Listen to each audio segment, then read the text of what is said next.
Ellenoff, Grossman & Scholl, which is a 60-lawyer firm in New York City, has spent the better part of the last year working on the crowdfunding provisions of the Jobs Act, along with most of the people on the panel, who I'll introduce in a moment.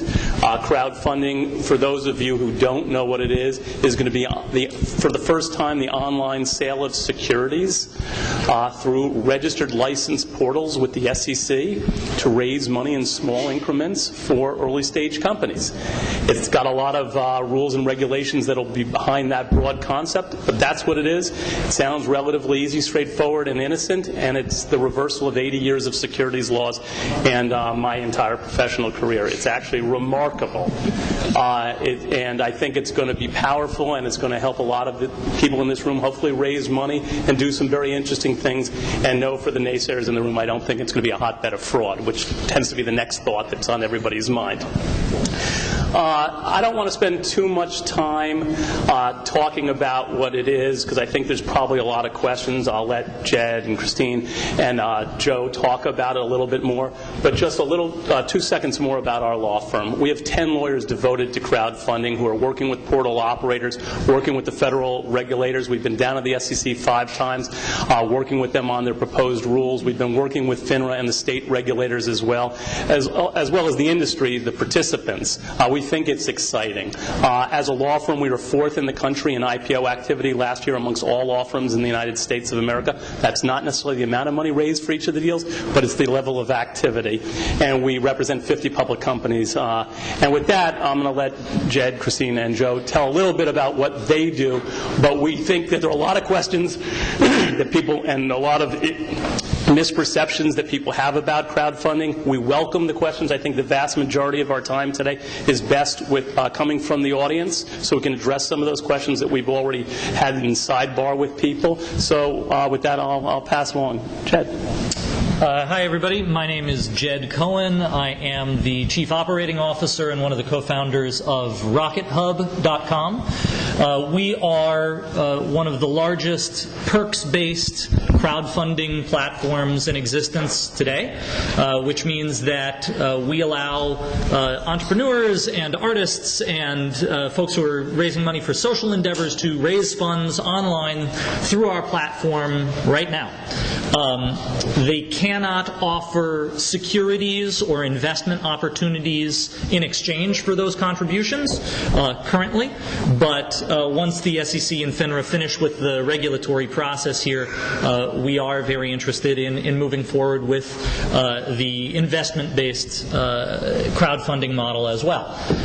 So we've spent a lot of time and effort thinking very carefully and dissecting the Jobs Act. We published a white paper on the Jobs Act that the SEC received very favorably. We've had a number of meetings with both the SEC and FINRA as well, leveraging our experience in the industry as it currently stands. To date, we've launched over 10,000 projects and raised millions of dollars for individuals and companies just like you and the ones that you represent. So very happy to be here and certainly look forward to answering any questions you have about what crowdfunding is currently and also what it hopefully will become. Thanks. Hi, my name is Christine Landon, and I'm the founder and CEO of Web Financial at webfinancial.com.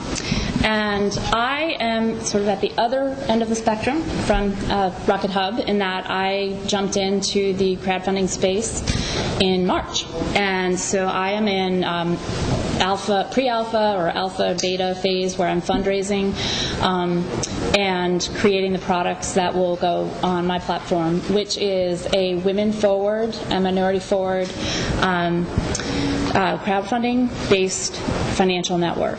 I have gotten interest from many countries around the world, from women and minorities and men who advocate for them in support of what I'm doing.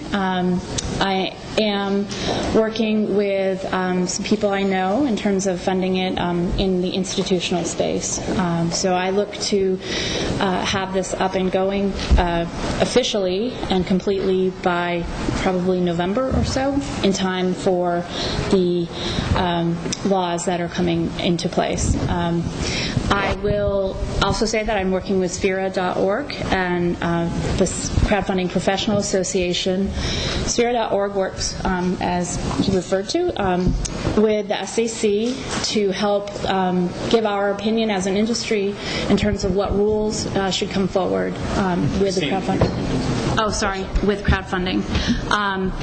And with the Crowdfunding Professional Association, the industry leaders are working toward, the Crowdfunding Professional Association, the industry leaders are working toward, educational initiatives, which is one of the most important things for the investors and the business issuers and the entrepreneurs.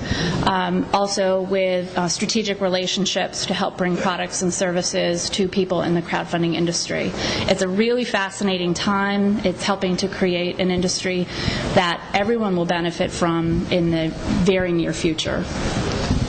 Thanks. Good afternoon, everyone. I'm Joseph Latona. I am the Chief Operating Officer and co-founder of Gate Technologies. Gate Technologies is, I would say, a hybrid between a technology company and a financial services company. We've been around for about 4.5 years now.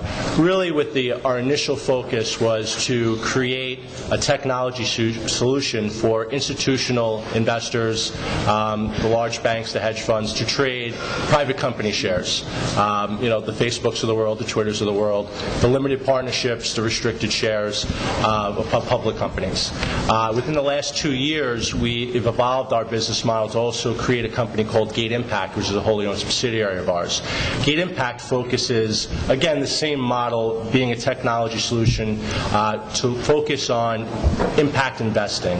And simply, impact investing, my definition of impact investing is an investing that has either a social or environmental component, some type of quantifiable social metrics, which could be job creation, which could be education, which could be housing, infrastructure, all those different models that we focus on with that. One of the things that we did from the onset, we embraced regulation. We are and operate 2 different broker-dealers. We're an alternative trade system. We're a qualified matching service. We have all these different regulatory components. My partner and CEO of our company, Vince Molinari, is also the co-chair of the Crowdfunding Regulatory Authority, and has really been working closely with Doug and some really great, smart people to affect the rule-changing process for crowdfunding. Now, from Gate as a whole, we're not necessarily going to be a crowdfunding platform, but what we're doing is we're working with a lot of the people in this room and the people that are developing crowdfunding platforms in order to help them and give them a utility from a standpoint from the settlement and the clearing of these transactions, the onboarding and the validation and the due diligence of both the investors and the actual things that are people looking for investments. So we're working to standardize this process and leverage what we've done in the institutional space for private company shares and how these things transact to give them a unified, centralized clearing location for the smaller portals. So let me bring it a little bit together. The first thing I would point out is crowdfunding, which is a variation on what Rocket Hub has been doing for many years quite successfully, is, as I said, the sale of securities. That is currently prohibited. Even though the President signed the legislation into law April 5th, it will not be available to anybody or permissible until the SEC finalizes its rulemaking process, which won't be until sometime next year. And it's anybody's guess as to when that may be. 90 days after April 5th, there was another provision under the Act called the lifting of the ban of general solicitation, which is not applicable to crowdfunding per se. It's a different provision that has a lot of applicability to venture financing, hedge fund financing as well. That is something that was the rules were supposed to be done 90 days after April 5th, and it looks now like it will be sometime around August 22nd when the SEC is having some meeting at that time that will hopefully give some clarification on that particular rule, which was actually a pretty straightforward rule, as opposed to crowdfunding, which is creating a whole new industry, and it's going to take more time. So I think that that distinction is important. This is not the lifting on the ban of general solicitation, and crowdfunding will not be permissible until sometime early next year.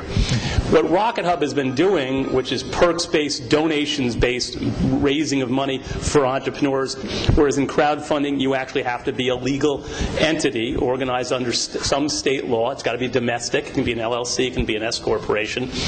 And whether or not crowdfunding and where crowdfunding is going to interact with donations and perks-based it's a whole new world. Nobody really knows. We're helping create those rules of engagement going forward as we speak. But that's what Rocket Hub does. You've heard of Kickstarter and Indiegogo. Those are the big three, Rocket Hub being the oldest, I believe. Nearly the oldest. Yeah. I want to give them some extra credit. Thank you. Yeah. What Joe is talking about is the backbone of how crowdfunding is going to operate, just like the securities industry itself. You need to raise money for that opportunity through a portal, which is a website, and then you have to hold the money in escrow. The portal can't hold the money. It's going to be a highly regulated new industry. So that money is going to be held in escrow, and then it's going to transfer to the company after they break escrow because they've satisfied the conditions for breaking escrow. And then there's going to be who owns the securities, which is going to be something that Gate Technology is also going to be recording. But what he was really talking about, which you see with Facebook pre-IPO or Groupon pre-IPO, is the private sale of securities that may not be done on a licensed portal unless it happens to also be an ATS, as the regulators call it, which is an alternate trading system, which I believe you guys are. And there you have it. So after a year, a crowdfunded opportunity securities may transfer, thus trade, which is why you need a platform, whether or not it ends up being Gate or Shares Post or Second Market. Different people are going to trade those securities on different platforms. So those are the series of conversations we're having. It's a new marketplace for privately placed securities of entrepreneurial companies. So with that, I'll open it up to questions because most people tend to have some knowledge of crowdfunding and are have their own take on it. And so I don't know in the audience if you're mostly entrepreneurs or investors, but questions. Otherwise, I'll just go on. That's not a threat. Craig? Maybe it is. Sir, before you mentioned something about August 22nd or something? August 22nd. So the Title II of the Jobs Act is the lifting of the ban on general solicitation. It has been, up until now, presumed that you could not sell securities in the United States of America unless your securities were registered with the SEC, which is a whole registration statement process. The lifting on the ban is now going to allow entrepreneurs, hedge fund managers, private company owners to say, we are looking to raise money on NBC News or in the Wall Street Journal or social media, but even though you're allowed to make the offering available to everybody, you may only accept money, and this is the big part, only from accredited investors. Crowdfunding is largely focused on the non-accredited investment crowd. You make $200,000 a year or less, or you're worth $1 million exclusive of your house less. That's what crowdfunding is focused on. Title II is focused on accredited investors that make more than that amount of money. And if you're an entrepreneur, you may generally solicit investors and take in money from accredited investors. And that rule was supposed to be passed 90 days after April 5th, and now it's going to be August 22nd. And the issue that they're really grappling with, and I know we're here for crowdfunding, is do accredited investors have to self-certify their financials, or does the entrepreneur, issuer, have to third-party validate it on some level? And the industry is going for self-certification, which is what we've been doing for the last 50 years, and there are those who are angling for something different than that, like the regulators. In order to set up a crowdfunding platform, does the SEC require you to have a broker license or any kind of licensing? No, they're two different animals. You can be a broker-dealer that goes back to FINRA and tells them that you want to do crowdfunding, which is on a website. But you can be a licensed non-broker-dealer portal crowdfunding platform. Yeah, there's going to be serious regulation for licensed. Here, he's looking into it. Essentially, the idea is that the Jobs Act, Title III of the Jobs Act, creates a new type of company that can offer securities to the general public. So whereas before this, yes, you would need to be a broker-dealer in order to facilitate that offering. Now there is going to be this new avenue through a registered crowdfunding portal, and crowdfunding portals will have to be registered, but it'll be a separate licensure process, a separate registration process, and FINRA is looking into creating those rules and regulations as well. The information that we have from FINRA as to what their registration process is going to be is that it will be a simplified version of becoming a broker-dealer. Which is not simplified. Right, exactly. Becoming a broker-dealer is very involved, and becoming a licensed crowdfunding portal, you are severely limited in comparison to broker-dealers in terms of what you're allowed to do. So the registration process, therefore, will be significantly, hopefully, simplified and shortened, etc. So these will be two distinct beasts that have some overlap in that a registered broker-dealer could also create a crowdfunding portal, but if their business sort of overlaps, they may not be able to be exempt from some of the responsibilities of a broker-dealer. So, can we touch on, Doug, exactly what constitutes the maximum that crowdfunding can in terms of? Certainly. So I position it properly. If you are a broker-dealer who wants to have a website to issue crowdfunding securities, you're going to be able to do that. FINRA is trying to figure out what the rules and regulations for that broker-dealer that's trying to now have a new revenue model and do crowdfunding. They're going to have underwriting responsibility in a different way than maybe a portal does, which is by statute has to do background checks, but a broker-dealer has to do a lot more than that. The maximum fundraise of a crowdfunding opportunity, if you read the statute, is $1 million. We believe that there may be some flexibility there, since we've spoken to the federal regulators and made the argument, right or wrong, that the legislation anticipated that it would be $1 million cap on non-accredited investors. I'm not saying we're going to prevail, but we've at least positioned with the regulators that accredited investors and institutions should be in addition to that. But then you get into a whole series of subtle, what are called integration issues that we have to deal with the regulators. So that's an issue. There are also caps on the amount that non-accredited investors can invest, percentage based on income or net worth, with maximum in any 1 year in all crowdfunding opportunities in order to protect non-accredited investors. And the number actually startles me a little bit, at $100,000. So that's a fair amount of money still to be able to deploy into crowdfunding opportunities.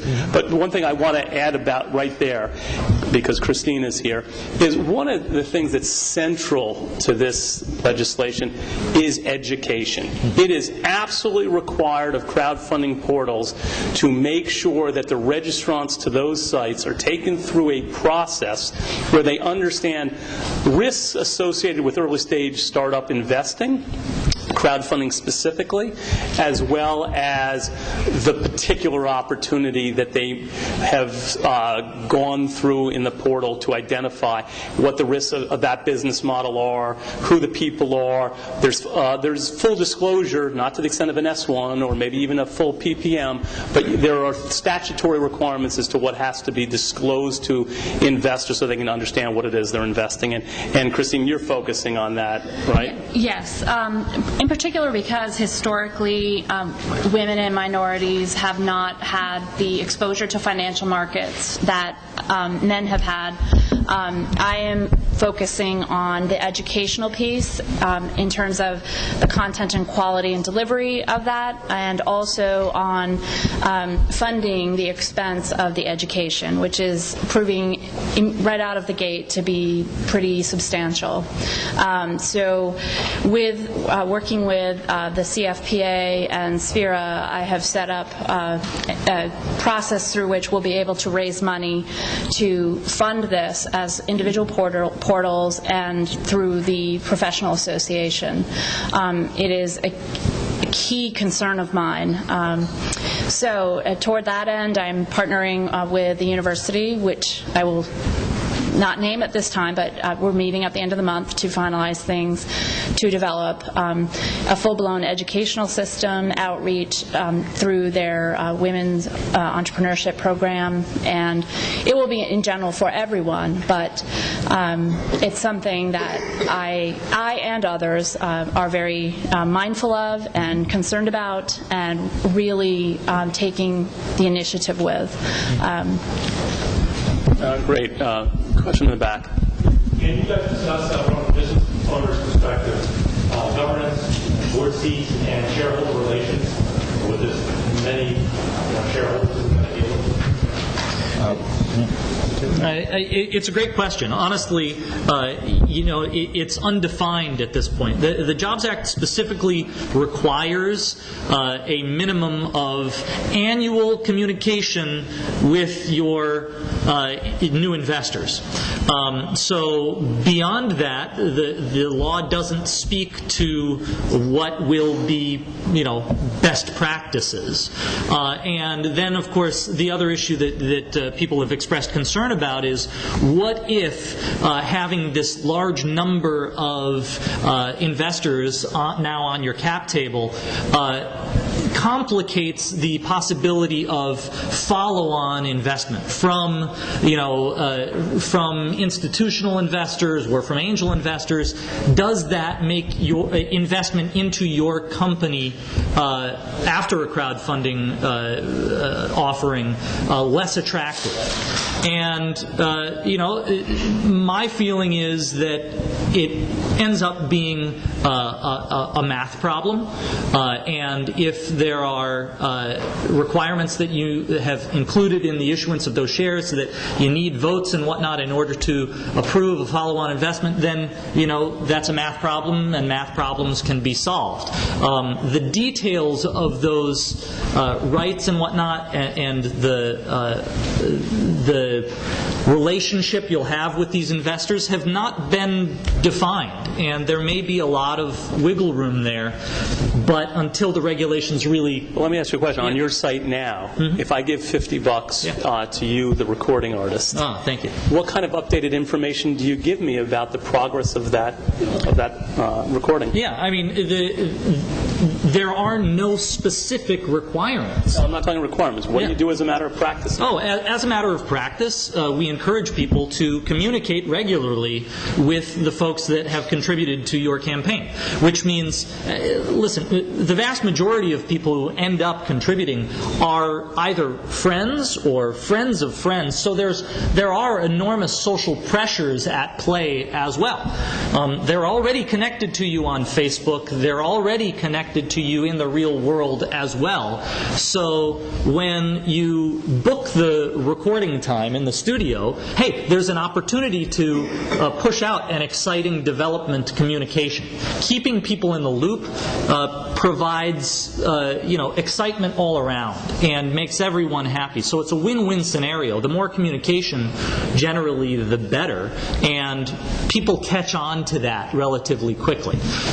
So we encourage people at every milestone, be it good or bad, to communicate with their contributors, and I expect to see the same patterns with crowdfunding for equity once it is in practice. The fact of the matter is that these investors can end up being very valuable to these entrepreneurial endeavors, because we've heard a lot of talk about smart money and comparatively dumb money. I like to think of these new crowd investors as just a different kind of smart money. It's a whole different kind of intelligence. Imagine for a moment if you have the opportunity to have your consumers as direct investors. So I have a car company, actually the example is a motorcycle company, high-end electric motorcycles.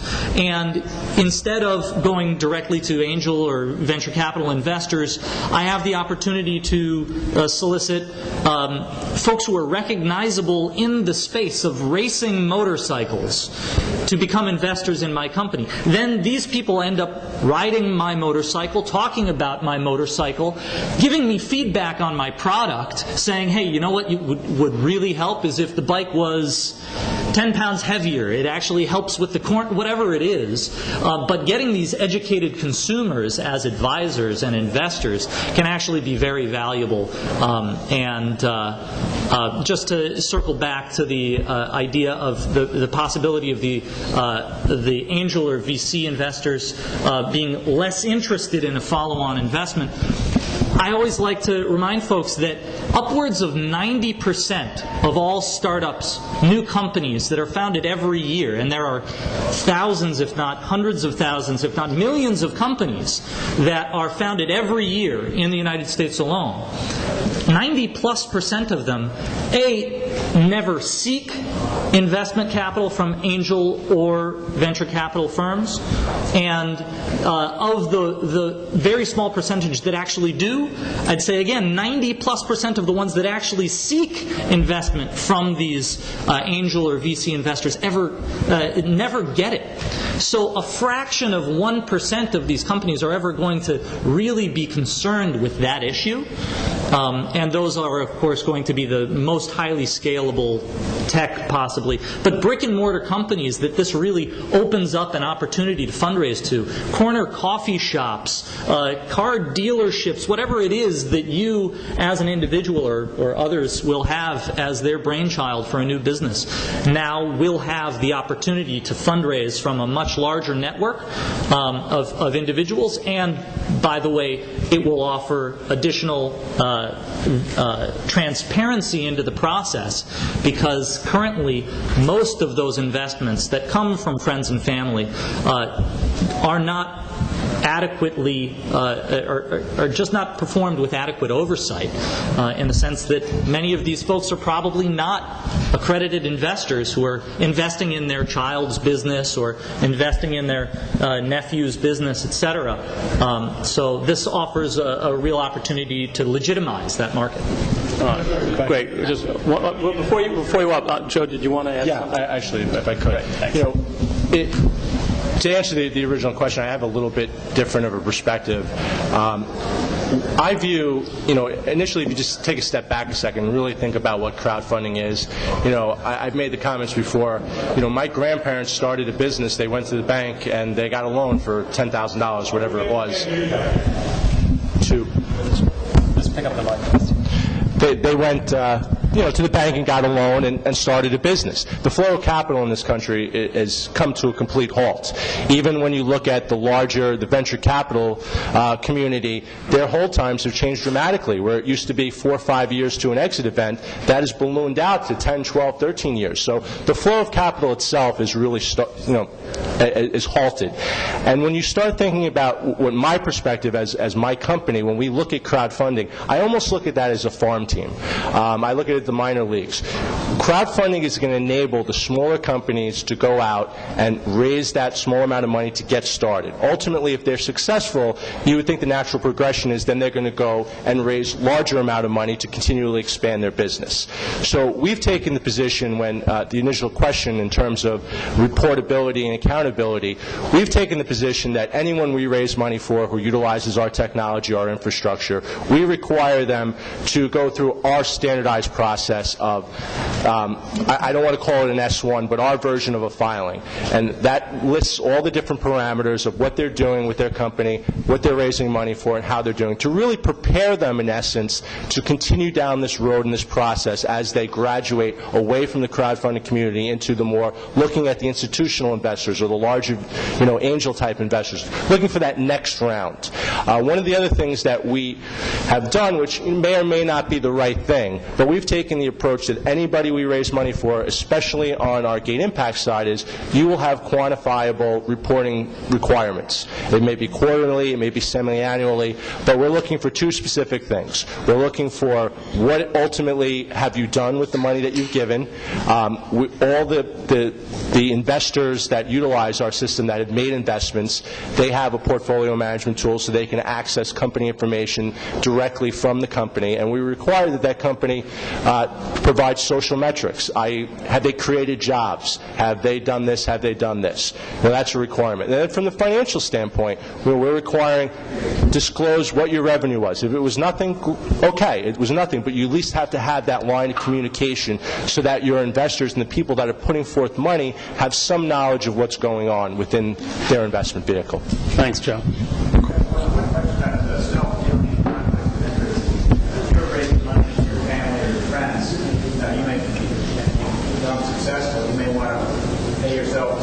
Salary. The issue is you require disclosures of self-dealing and conflicts by the founders. And what's required on crowdfunding versus what's required today. The creditors can always ask, but the non won't. I think the answer to that is in any securities document, and what the SEC is going to actually require to go into the disclosure that goes onto the portals, whether or not, as Joe's saying, his platform is going to require a higher standard than potentially what's in the statute. And by the way, there are other exchanges like the OTCQX that has a DAD program that does something very similar that requires more than what the law requires. I think you're going to see a related party transaction section. It's good discipline. The crowd doesn't want to wake up to find out that the cousin is being paid a large sum of money. I think it goes to the use of proceeds question of being, I think one area, if I can impress upon all, that I think get the most investor scrutiny is use of proceeds. And what's the money being used for? How's it being spent? And then, as Joe said, the ongoing discipline of making sure that the money was actually being spent that way. So hopefully that answers your question. We're about to wind down, but what I want to impress upon you, based upon the sincerity of the comments that you're seeing from the folks at the table, is this is not a rinky-dink little industry that's about to emerge. You have hundreds of people around the country who are committed to making this happen in the most earnest and serious of ways. The federal regulators, notwithstanding my initial thoughts that we're going to be decidedly against being helpful and cooperative here, have been the opposite. I think they have been nothing short of embracing of us to learn what we're doing, how we're doing it, and to help facilitate making sure we do it in a proper and intelligent way. And I think we're all acknowledging that. So I think if you pay attention, if you haven't, this is a game changer. It's exciting, whether or not you're an entrepreneur or an investor. We appreciate your time today. Thank you. Thank you very much.